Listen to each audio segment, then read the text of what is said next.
Welcome one and all, Nyanko here, and today I am here to talk about a pretty badass show that you may or may not have heard of called Black Lagoon.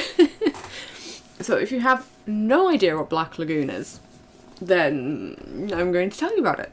So Black Lagoon is set in like the mid-90s in this kind of made up place, which is kind of for like the seedy underbelly of the world, basically. So, and it basically starts off with Rokuro Rock, or aka Rock as he becomes known, being taken hostage in a situation, and then the Black Lagoon Company, with Revy, Benny, and Dutch, kidnapping him. Or going to save him, and then they end up kidnapping him, and then he just ends up being part of their crew because his boss is like, can't really be bothered with you. And yeah, then it kind of becomes about their shenanigans that they get up to while they're working. It's incredibly violent, it's incredibly foul-mouthed, and it is not for the weak of heart because there are certain topics in it that will make your stomach churn. Yeah. So, you know, no one is really a good guy in this show. They're all kind of morally grey. Or extremely black. There is no good guy. I'd say Rock is the closest you come to a good guy, because they kind of take him on as a negotiator, and he also is one of the few people that can contain Revy. But no, as you go along through the show, you meet other characters like Balaleka, who's like the head of the Russian mafia in that part of town. You have the CIA and their undercover operatives who are like hiding in a church as nuns. You've got like the Chinese mafia, and you've just got your usual like low-life scumbags. And yeah, as you go through, you learn more about, you know, Revy's backstory, you learn more about, you know, each of the individual characters.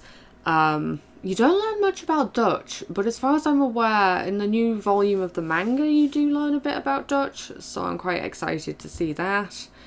But yeah, so basically, they'll either Black Lagoon, like I said, is the name of the company that they all work for. So they'll get like hired for like kidnapping jobs or murder jobs or like trafficking jobs. So usually they kind of get hired for transporting things from A to B, or if something goes wrong, they get called in to try and clean up the mess. But I mean, Revy's not above murdering people. Because she's known as like two hands, because she can shoot two guns at the same time. She's really badass. She will kill you. There is absolutely no quarrel about that. She's got a temper. She's foul-mouthed. She drinks too much. She smokes too much, and she's. You don't mess with her. She is not a lady to be messed with. But I think that's what really drew me to Black Clover. Not Black Clover. Black Lagoon. There's too many shows with black in the name and they all blend together at points. So yeah, that's the thing that drew me to Black Lagoon, was the fact that it had really strong, badass female characters that took no shit out of nobody. So yeah, you've got Revy, you've got Balalenka, you've got Edna, I want to say Edna, from the church. You've got Roberta, who plays into a storyline who kind of goes against Revy, because she's like an ex-military character who then gets taken in by like a rich family and becomes their maid, and she's looking after the young master, and then the head of the family gets killed for whatever reason, and then the young boy is put into danger. So she kind of goes out on a rampage, and it ends up with her clashing with Revy, and it is one hell of a fight. Like, damn, the animation as well for it was great. Yeah, I think that was one of my favourite storylines, was Revy vs. Roberta. But then you've also got the twins storyline with these two little psychopathic murderers going around killing people, and they end up going up against like Balaleka and her crew. And those two actually play on Rock's conscience quite a bit, I think. because their backstory is absolutely heartbreaking, and it is horrific. What happens to them that then leads them to kill and to become killers, and Palaleka's like figuring it out, and he's like, I know who those two are, and they're like, oh, and then she tells the backstory to Revy and the gang, and poor Rock is like, oh my god, those poor children, and then Revy's like, doesn't matter if they're effed up, I'll still kill them if they get in my way. You have plenty of storylines like that, actually, where, you know, you can empathise with the bad guy, or the characters that they're portraying as the bad guy, because you're like, damn, I couldn't imagine living through that particular scenario and staying sane.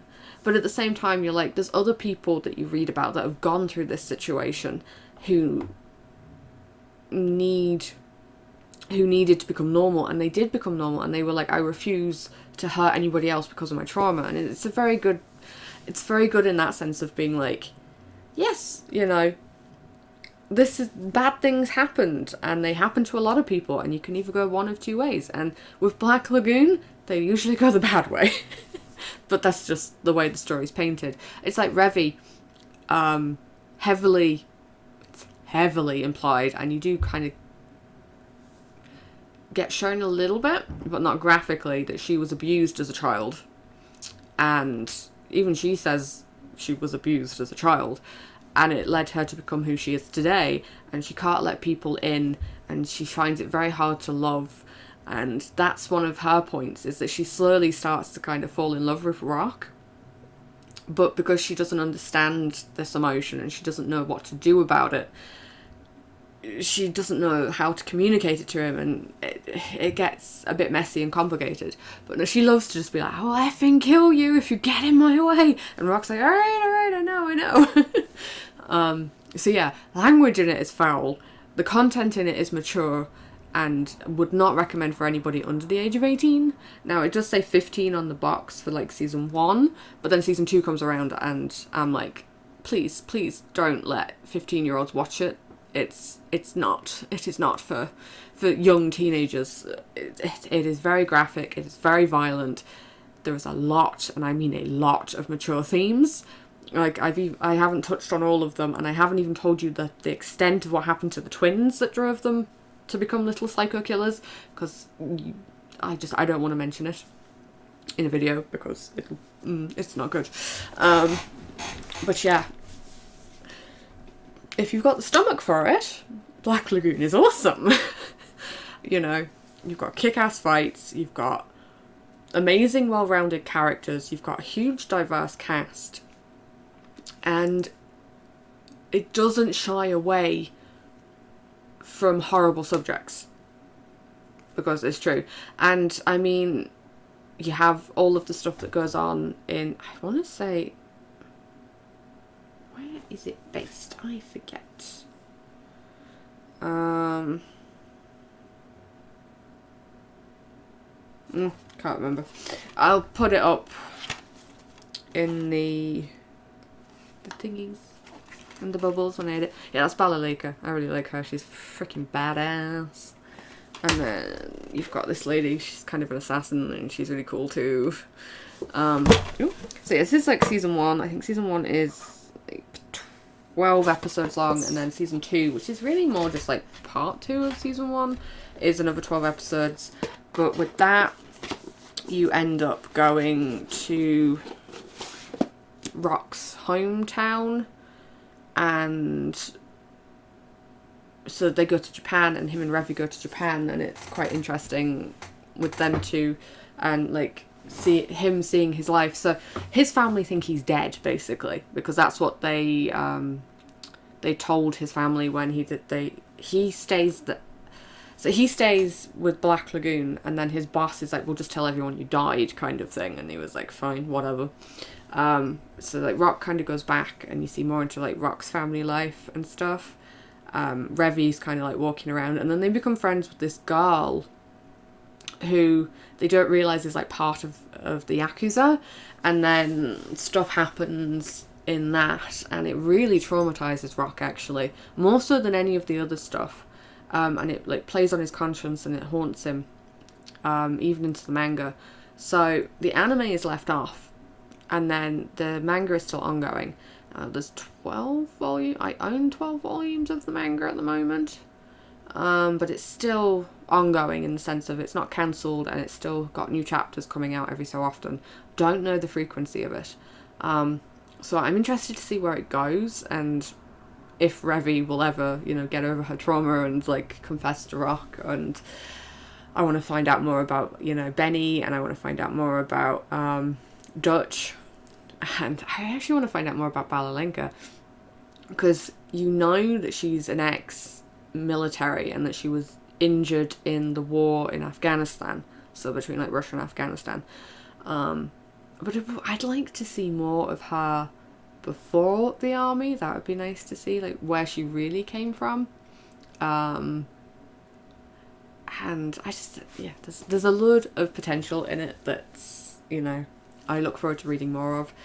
The series itself leaves it in a place where you could just leave it and you wouldn't have to go back to it. Now, there's an OVA series which adapts the Roberta arc. And then the Roberta arc is also in the anime. And they're slightly different. There's slight differences between the two, but they're both interesting to watch just on their own.